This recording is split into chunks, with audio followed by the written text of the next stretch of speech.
Hello, everyone. Welcome back to the Diamond Network podcast. I know it's been a while. Sorry about that. Too busy. Anyways, today's theme is development of players, and today I have someone that's developed really good players. So please welcome Season 3 World Champion and Season 3 Coach of the Year, Capital. There he is. So say hi, Capital, with your little chicken head. It's funny. Hello. Too funny. Um, so yeah, he's pretty good at developing players, considering some of the players he's developed is kind of a Hall of Famer for coaches. hmm It's too funny. Anyways, so first question we have here. Like,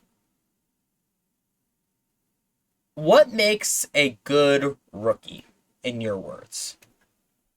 So, um, this is gonna be different for a lot of people, but like a good rookie, somebody who shows up to games. I think that's the first priority in basically Definitely. everything. You need somebody who shows up to games. If you don't have somebody who shows up to games, like you can develop someone as good as like you want, but if they don't show up to games, there's no point. So you need someone who shows up to games.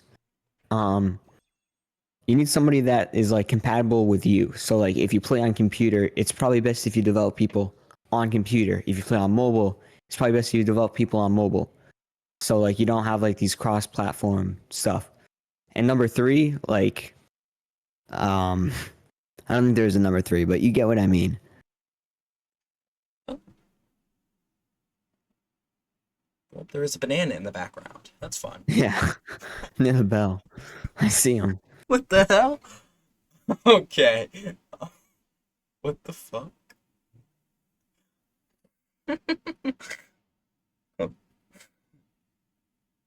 Alright. So, on average, how long does it take? So, we'll start with this. How long does it take to train a good hitter? Fine, good. Like a one that catches the ball at least once every at bat. Um so I developed Wumper within like a few days. So and obviously he's a generational player, so I'm not gonna judge off that. That's just, a generational talent. So not everyone's gonna be like that. Usually you're able to develop a player like that if they're active within around 1 to 2 weeks. That's around the cutoff point. If you can't develop someone by that point, Oh, it's probably best either you want to develop them even more or you just cut them. well, the banana is almost there. Um, Yeah, he's, almost. he's almost up on the bell. He's trying his best. Who is that? I don't know who that is.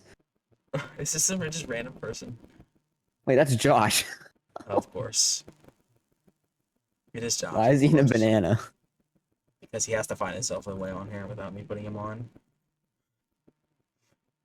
You really ruined the last episode. Sorry, Josh, but you talked way too much. Anyways, so we'll ask a little harder question now. How long does it take to develop a fielder? Because the fielder is a lot harder than hitting. A lot Yeah, harder. it's a lot harder. So how? Um, Yeah. So how long? Basically the same question, but just different. so yeah, once again, a fielder is a lot harder to develop because, you know, some people are a little bit slower than others. I don't mean that in a bad way. It's just like, Wait, athletic level plays can a, be in a bad way. it could be in a bad way, but like athletic level, that's a big part of it. You have a level zero person, they can't sprint fast. So like, they're trying to get balls like to the outfield within like 5 seconds. It's just not really ideal. You have people who just don't know how to like field at all. Like they just can't catch a ball to save their life. So getting a good fielder is definitely hard. Um, you can usually develop a good fielder within around 3 weeks, I would say. But if you can't develop someone in that time, either Give you up. just DH them. Yeah, you give up. You just DH them. Otherwise, they're just not going to be good. And that's just the unfortunate part of it. Like, you can develop these people as much as you want, but if you can't get a good result out of it within the first like few weeks, then it's probably a lost cause, as sad as that sounds. Yeah. So, how big of a factor does their like IRL baseball IQ play into this? Because when I used to develop Huge. players, it was like there were some people that's never played baseball before. They're all soccer kids. Hmm. So like if they got a hit or something, they would just kept running. I'm like, Yeah.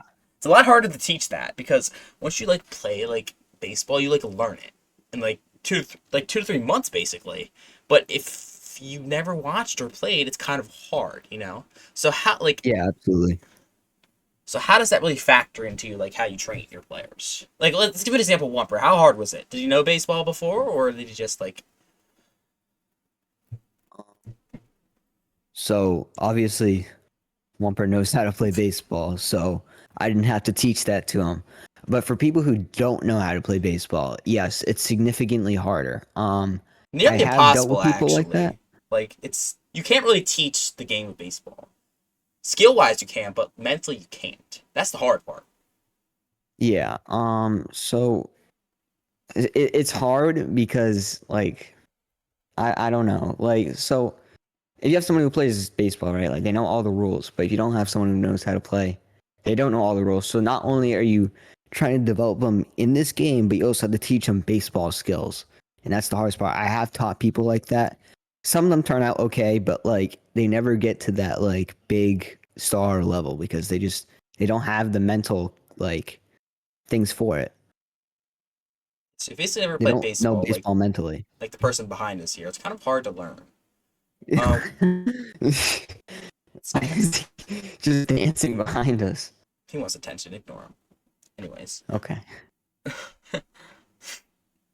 it's terrible. Okay. So, what separates a good fielder from a Gold Glove lever fielder? Well, I know the simple answer is it's just they catch everything, but that's not the simple answer. Um, there is no simple answer to that because like it takes a very long time to get a actual like Gold Glove capable fielder. Like I don't know if Josh like fully developed K fits because I don't really know Oh, that definitely situation. not. No, Probably there's no I'm gonna way. assume not, but like obviously Kafis is a really good fielder for a rookie, and you know like that's very impressive because not a lot of people are able to do that. Usually, you get a good fielder or you get really good at fielding by like the middle of your second season. It's never in your first season. So No, I obviously, did it it's in my very first hard season. when you're developing someone. It's just something that you're gonna have to live with. Like they're not going to be a Gold Glove compatible or Gold Glove level fielder when they're a rookie, unless there's obviously some outliers. But you know what I mean. So, adding off of Josh, he's the kind of person that signs the players and not develops the players. He really wants the big names. He doesn't want the small Banana names. boy. He got up there and he fell down. Anyways, Snorkel banana. of course Josh puts a banana. It's just so. So with the fielding, hitting, and now on to the most dumbest part and the most you can't teach it. So how would you approach of teaching pitching? Because there's only like one pitch that's like not hittable, and well, I actually narrowed it down. I think I'll actually share what I think it is. You share what makes a good pitcher, and then I'll share mine. So I'm a believer that there's no good pitchers because realistically, unless it's a giggle pitch, you can hit anything. You can hit the So gill and there's pitch too. It's only really easy. yeah, I know. Sometimes, it just depends on where the giggle pitch goes. So it's like a Yeah. 50-50, it goes way behind, but that's a different story. Like you can hit any normal pitch. It's not hard. So you really can't like you can develop a pitcher, obviously. You can make him do like all these spin moves and stuff. I've tried to do that. But It there is doesn't no work. good pitcher. I don't believe in that. So, I don't really develop them that crazy. I develop them to, do the spin moves, make it harder for the batters. But a batter, as long as they're like a star, can just hit anything. It all relies on the fielders. So, Yeah, I think that's what makes a good pitcher or fielder. But I actually did some little research, like C-Bands, because he has no life.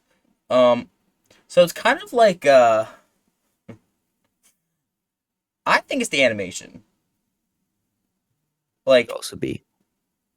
because the one, the like art, like the retro, like the retro animation that because it like sticks your foot into the ground.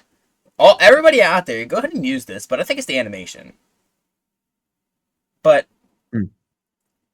I good luck. think the animation could have a play in it. But it's not. I think I think it's also, the I don't know. ball. Yeah, probably the animation. Yeah, the ball. However many times the ball's been thrown, because if you keep using the same ball, at some point it becomes ungrabbable. That's just it. But the rule we have, Yeah. you can ask for a new ball, so you can't really get good at pitching. But there is a way you can train someone to like be okay at pitching. Like, but it's all once again, it all depends on the fielders because Yeah. I mean, you look at all the Cy Youngs for all the years, you'll notice a trend. Each one of the Cy Youngs, the field behind them is always a top tier field. So, like, what's the point of the Cy Young? That's why, like, you I can. don't say get rid of the Cy Young, but it's just like it's a useless award. Yeah, here's what Noob said. This is what like a while ago. This is what Noob said. He said, "What's the point? Like, you can put anybody at pitcher, literally Exactly. anybody, and they could be great. It all depends what you put behind them. And that's really how it is in Because real life too. But unless you're like, yeah, I guess though strikeouts like you barely unless it's like a bad player who hasn't been developed yet. Like you don't see people strike out anyone anymore. It's just no, all nice flyouts. But yeah, I mean, unless you're Tampa. But that's just besides the ugh. point. Yeah, best way to beat the Dodgers, throw to Tampa every single time. Man, boy's still in the back. Speaking of the Dodgers, Where? he's on the bell. Oh, maybe let's turn the camera down so we actually can't see him. Anyways, perfect. Okay, so as I know we knew, I was the main commissioner of the RMILB. So what do you think? And I'm gonna pick you unless you say yes. We'll talk about that later. Anyways, how do you think that will play in the rule of development of a lot of players?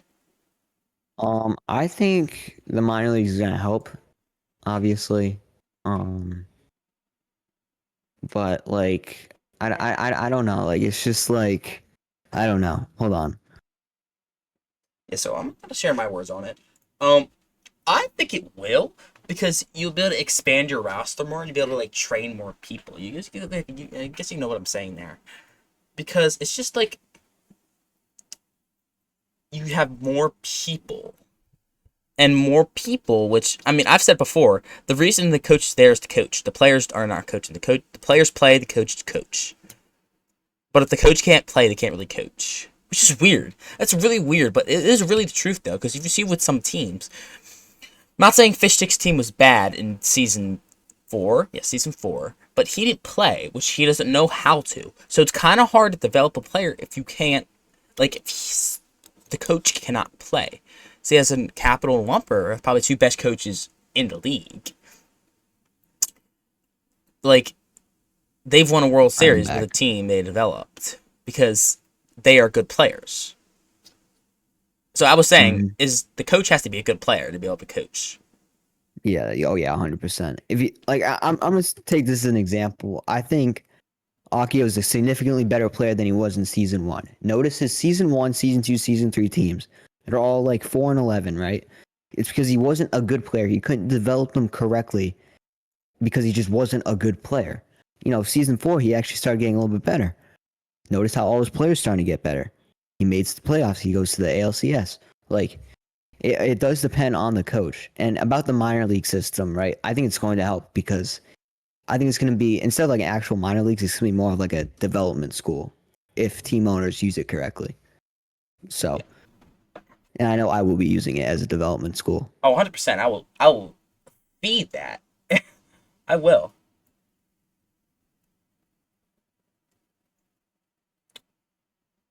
Um, oh, sorry, I'm just receiving some feedback in our important staff. I'll get after that after this. I'm gonna make Fish Stick Yeah, leave I the know. server. I'm looking at this right now. It's just so weird. Yeah, these Fish Sticks needs the one that's gonna go.